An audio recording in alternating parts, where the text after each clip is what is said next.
Good evening. One of the most remarkable chapters in American political history ended sadly today with word of the death of Nancy Reagan. She was, of course, First Lady to her husband, President Ronald Reagan, but so much more. The depth of her devotion toward the president built her an unrivaled level of political influence. Nancy Reagan died of congestive heart failure in Los Angeles today at the age of 94. In a statement, the president and Mrs. Obama extended their condolences, saying we were fortunate to benefit from her proud example and her warm and generous advice. Nancy Reagan's public journey began on the silver screen and ended in the White House. Nancy Davis was an actress herself when she met Ronald Reagan on the MGM lot in 1949.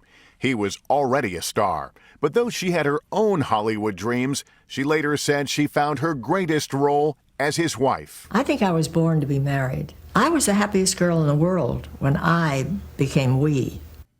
They married in 1952, a simple ceremony, and even appeared together in Hellcats of the Navy, the last of her 11 films. I began to think maybe you were playing the South Sea Circuit. You knew better. How could I know? Did you give me a post-dated check? From then on, by her own description, her life was devoted to her husband, as mother to their 2 children, Patty and Ron, and as stepmother to his 2 children by former wife Jane Wyman. Then came politics and her long career as a First Lady, first in California to Governor Ronald Reagan in 1966. What's Ronnie's greatest asset for the women voters? My. Well, just being Ronnie, I guess. And then to President Reagan in 1980.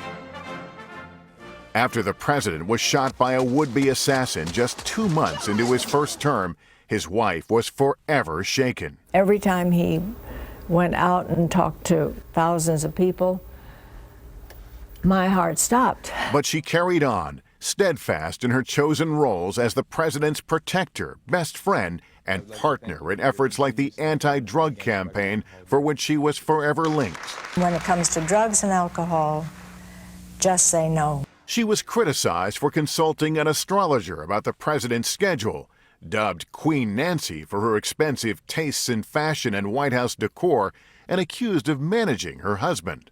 Doing everything we can. Doing everything we can. But the fact is, she never wavered as a loving wife in all the ways she knew. And when in the mid-90s, the then former president revealed he'd been diagnosed with Alzheimer's disease, the partner who would rarely leave his side visited the Republican National Convention to share her family's pain and a new cause. We learned, as too many other families have learned, of the terrible pain and loneliness that must be endured as each day brings another reminder of this very long goodbye. So Nancy, let me say thank you for all you do. Thank you for your love.